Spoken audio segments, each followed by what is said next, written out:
One of my favorite parts of the NBA year is free agency. And coming out of free agency, the clear favorite is the Brooklyn Nets. They already had their big three of James Harden, Kevin Durant, and Kyrie Irving, but they were able to get even better with Patty Mills and other veterans signing. But how are they able to afford all of this under the salary cap?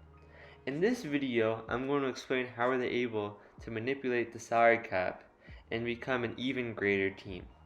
Before we can understand what the Nets did, we need to define some related concepts. A salary cap is a maximum amount of money teams are allowed to spend on player contracts each year. Coming into this season, the total amount is $112 million. In some sports like hockey, there's a hard cap, which is an absolute limit teams can spend on player salaries. But the NBA has a soft cap, which means there are some exceptions where you can spend more than the salary cap. In the NBA, the main disincentive to spending is a luxury tax. The luxury tax is a certain amount of money teams have to pay if they go over the tax line, which is a little higher than the salary cap at $136 million. There's a progression of this tax. If a team spends less than $5 million than the tax line, they pay $1.50 for every dollar they exceed. However, if a team spends more than $20 million over the tax line, they pay $3.75 for every $1 they exceed, including an additional 50 cents for every $5 million extra that they spend. Just to scale how much the luxury tax needs to be paid is absurd.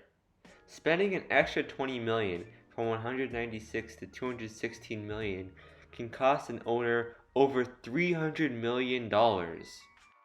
Basically, the idea the NBA created is that the tax will be so strict that no team will risk paying so much extra to make their team great. The only thing is, the Nets don't care. Brooklyn has a base salary of $176 million, and as we saw, they'll have to pay more than double that. But it's not that simple. Teams can't just spend the money any way they want. For example, if a team had $20 million in cap space but wanted to sign a free agent from another team for $40, they couldn't. They'd go over the cap.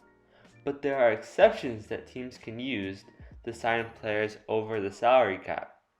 After they signed Durant, Irving, and DeAndre Jordan in 2020, they used three different exceptions: the minimum salary exception, the Larry Bird exception, and the mid-level exception.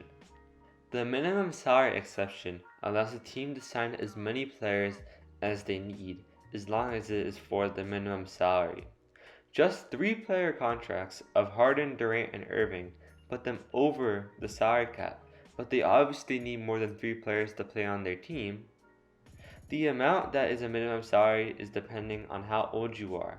The amount scales up, but the max minimum contract is $2.5 million. Some of the players the Nets signed for the minimum are Blake Griffin, James Johnson, and DeAndre Bembry. However, rookies technically count as well, so Cameron Thomas and Daron Sharp. The second exception is the Larry Bird exception, named after Celtics legend Larry Bird.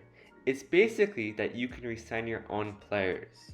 There are different types of bird rights, but basically they differ in how many years the team has with the player and how much of a raise you can offer them. And finally, the last exception is the mid-level exception. It is basically an amount of money given to each team to sign players regardless of the salary cap situation they have, though the amount differs depending on that. The Nets signed Patty Mills for the mid-level exception this last year. But what about James Harden? How are they able to trade for him? In the 4-team trade, the Nets traded a whole bunch of assets like Jarrett Allen and Caris LeVert, but took in an extra $8 million from the Rockets. How does that work? Just like free agency, there are trade exceptions.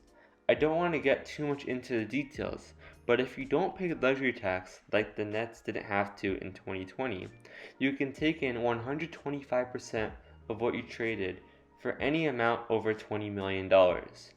Since the Nets traded $33 million, they can take in 125% of that, which just so happens to be $41 million, James Harden's contract size.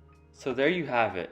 The Nets will have to spend over $400 million for this team, but it is on paper the best team in the NBA. So thank you guys for watching my video.